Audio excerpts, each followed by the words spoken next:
I also noticed, by the way, former Governor Edgar here, who I haven't seen in a long time, and somehow he has not aged, and I have. It is great to see you, Governor. The student body president sent a very thoughtful invitation. Students made a spiffy video. So I want to be clear. I did not take sides in that late-night food debate. They cry privately. It is brutal. So please call, send a text. Is that in a government, I'm here today because, and I know politicians say that all the time, there's a lot more work to do. And so in response to the stain of slavery and segregation, about how to best ensure genuine equality of opportunity, we helped spread a commitment to certain values and principles, like the rule of law and human rights and democracy. The ideals that say every child should have opportunity and every man and woman in this country who's willing to work hard should be able to find a job and support a family and pursue their small piece of the American dream by the powerful and the privileged who want to keep us divided and keep us angry and keep us cynical because that helps them maintain the status quo and keep their power and keep their privilege. And you happen to be coming of age during one of those moments. Those same forces may have wiped out your job, or at least put you in no position to ask for a raise. And as wages slowed and inequality accelerated, those at the top of the economic pyramid have been able to influence government to skew things even more in their direction of growing inequality, a fracturing of economic opportunity.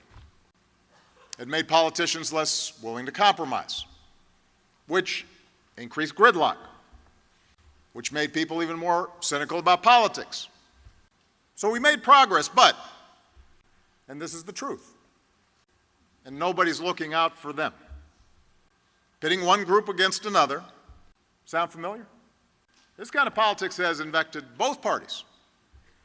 Slashed the safety net wherever it could, cast dozens of votes to take away health insurance from ordinary Americans.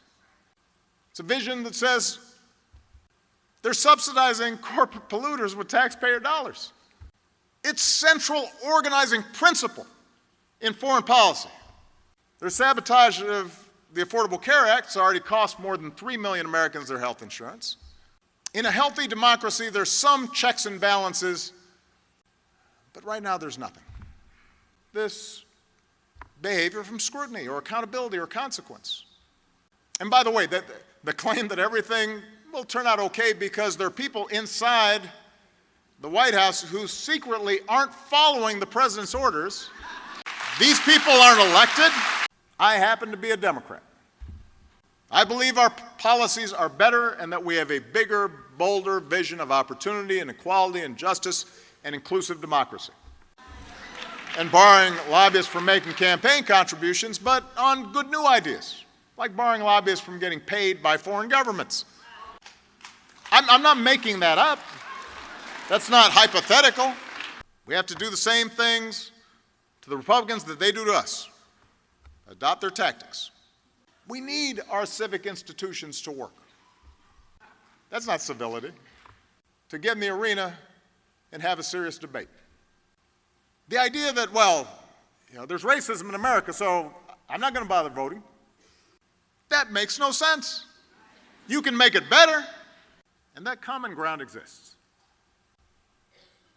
Look at this crop of Democratic candidates running for Congress and running for governor, running for the state legislature, running for district attorney, running for school board.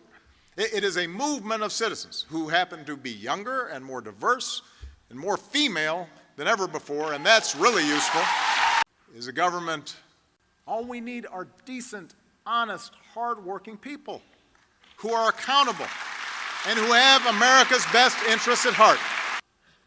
If you actually care about it, you have the power to make sure we seize a brighter future. And if you thought elections don't matter, I hope these last 2 years have corrected that impression. Don't put your head in the sand. I believe you will help lead us in the right direction, and I will be right there with you every step of the way. Thank you, Illinois. God bless you. God bless this country we love. Thank you.